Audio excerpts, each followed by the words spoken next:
क्या किसी cricket match की चमचमाती हुई ट्रॉफी किसी परिवार की अकेले चिराग की जान से बड़ी हो सकती है?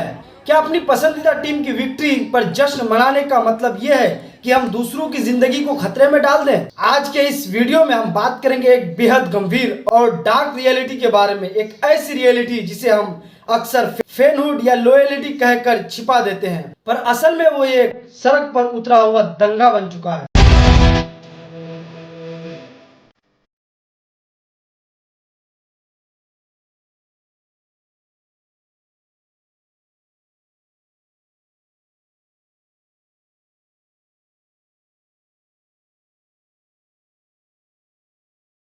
सालों का इंतजार खत्म होता है। जब कोई टीम सालों की तनाव और दुख के बाद आईपीएल का फाइनल जीतती है तो फैंस का खुश होना बिल्कुल लाजमी है।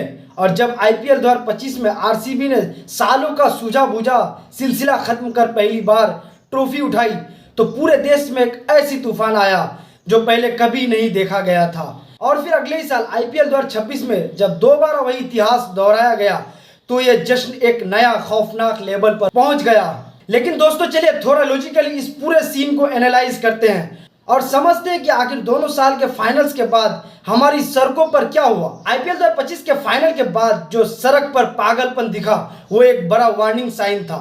हजारों लड़के बिना हेलमेट के एक एक बाइक पर तीन तीन चार चार बैठकर रेस ड्राइविंग कर रहे थे, स्टंट्स दिखा रहे थे, स्पीड लिमिट्स की धज्जियां उड़ा रहे थे। नतीजा क्या हुआ? कई सड़क दुर्घटनाएं हुई। जो जवान लड़के कुछ घंटे पहले अपनी टीम के लिए चीर कर रहे थे उनमें से कई हॉस्पिटल के ट्रॉमा सेंटर में पहुंच गया। और हमने उससे क्या सीखा? Absolutely nothing. क्योंकि जब आईपीएल 2026 का फाइनल आया और आरसीबी ने बैक टू बैक किताबें जीती तो सड़क पर लगाए गए जाम पहले से दोगुना था। मेन हाईवेज और सिटी चौक पॉइंट्स को ब्लॉक कर दिया गया, लोग ट्रैफिक सिग्नल के ऊपर चढ़ गए, उन्हें तोड़ दिया, स्ट्रीट लाइट्स को नुकसान पहुंचाया और पागलों की तरह नाचने भी लगे। अब एक पल के लिए कैमरास को हटाइए और उस भीड़ के बीच फंसी एक एम्बुलेंस पर फोकस करिए। आंखें खोलकर सोचिए, उस घंटों लंबे ट्रैफिक जाम के बीच अगर कोई इमरजेंसी एम्बुलेंस फंसी हुई थी जिसमें कोई दिल का मरीज हो या कोई प्रेग्नेंट लेडी है तो उस पर क्या बीत रही होगी। आप सड़क ब्लॉक करके नाच रहे हैं क्योंकि आपकी टीम जीत गई है और वहां एम्बुलेंस के अंदर किसी का बाप, किसी का भाई या किसी का बेटा आखिरी सांस गिन रहा है क्योंकि गाड़ी हिल ही नहीं पा रही है। अगर उस रास्ता रोको की वजह से किसी एक मासूम की जान चली गई तो मुझे बताइए कि उस मौत का जिम्मेदार कौन होगा? क्या वो चैंपियन की ट्रॉफी उस परिवार के अकेले चिराग को वापस ला पाएगी?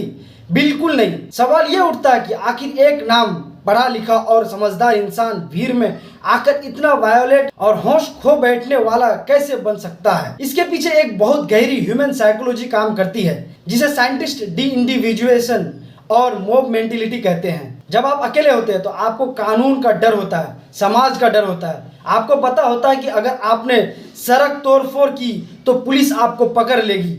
लेकिन जब आप 10,000 लोगों के भीड़ का हिस्सा बनते हैं तो आप अपनी इंडिविजुअल आइडेंटिटी यानी अपनी खुद की पहचान खो देते हैं। आपको लगता है कि इस समंदर में मुझे कौन देख रहा है, मुझे कौन पहचानेगा। इसके बाद पैदा होती है एक गंदी सोच, डिफ्यूजन ऑफ रिस्पॉन्सिबिलिटी यानी जिम्मेदारी का बंटवारा। जब भीड़ मिलकर ट्रैफिक सिग्नल तोड़ती है या पब्लिक प्रॉपर्टी को नुकसान पहुंचाती है तो हर एक इंसान को लगता है कि ये मैं अकेला थोड़ी किया, सबने किया है। इस मानसिकता की वजह से अच्छे भले परिवार के लड़के भी सड़क पर दंगे करने लगते हैं। और तीसरा सबसे बड़ा कारण एक्सट्रीम ट्रिवियलिज्म। पुराने जमाने में लोग अपने कबीले के लिए ये सब करते थे। आज के दौर में यह आईपीएल टीम्स नए कबीले बन चुके हैं। फैंस को लगता है कि उनकी टीम की जीत उनकी अपनी पर्सनल पहचान है। वो इस पागलपन में भूल जाते हैं कि क्रिकेट एक खेल है जहां प्लेयर्स करोड़ों रुपए कमाकर अपने सेफ और आलीशान घरों में सो रहे हैं और सड़क पर उतरने वाले फैन को कल सुबह उठकर दोबारा अपनी रोजी रोटी के लिए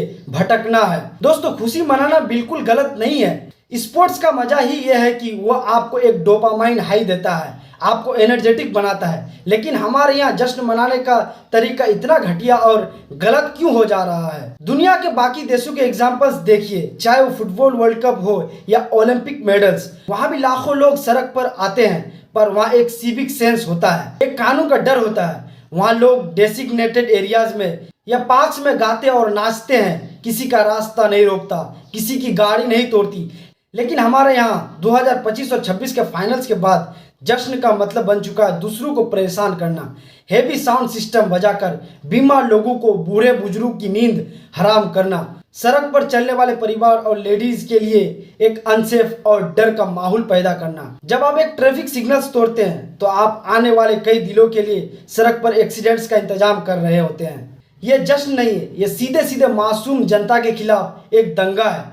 आरसीबी के बैक टू बैक खिताब जीतने का एक ऐतिहासिक और खूबसूरत मोमेंट है, पर याद रखिए इस दुनिया की किसी भी ट्रॉफी की कीमत किसी एक मासूम इंसान की खून की बूंद या एक परिवार के आंसू से बढ़कर नहीं हो सकता। जो हादसे हर साल होते हैं वो हमारे लिए एक वार्निंग है। अगर हमने अभी भी भीड़ में अपनी इंसानियत को खोना बंद नहीं किया तो हम एक अच्छे फैन नहीं हैं, बल्कि एक बेकाबू और भेड़ बकरियों की भीड़ बनकर रह जाएंगे। जिम्मेदारी अब एडमिनिस्ट्रेशन की भी है और खुद हमारी भी है। जब तक सड़क पर हुल्लारबाजी करने वाले पर सख्त कानूनी कार्रवाई नहीं होगी, जब तक उन्हें भारी फाइन्स और जेल नहीं भेजा जाएगा, तब तक ये पागलपन बंद नहीं होगा। अगली बार जब आपकी टीम जीते तो जश्न मनाइए, झूमिए, गाइए, मिठाइयाँ बांटिए, लेकिन अपने होश को कायम रखकर, किसी मजबूर का रास्ता रोक कर नहीं, क्योंकि असली फैन वो होते हैं जो अपनी टीम की जीत पर देश का सर गर्व से ऊंचा करे, सड़क पर उतरकर अपनी टीम को बदनाम नहीं। आपका इस सड़क पर करने वाले पागलपन और तोड़फोड़ के बारे में क्या कहना है? क्या आपने भी 2025 या 26 के फाइनल्स के बाद ऐसा कुछ अपने शहर में देखा है? अपने विचार नीचे कमेंट सेक्शन में जरूर बताइए। इस वीडियो को हर उस फैन के साथ शेयर कीजिए जो जश्न के नाम पर हद पार कर देते हैं। अगर वीडियो अच्छा लगे तो चैनल को सब्सक्राइब कर लीजिए। मिलते हैं अगले वीडियो में।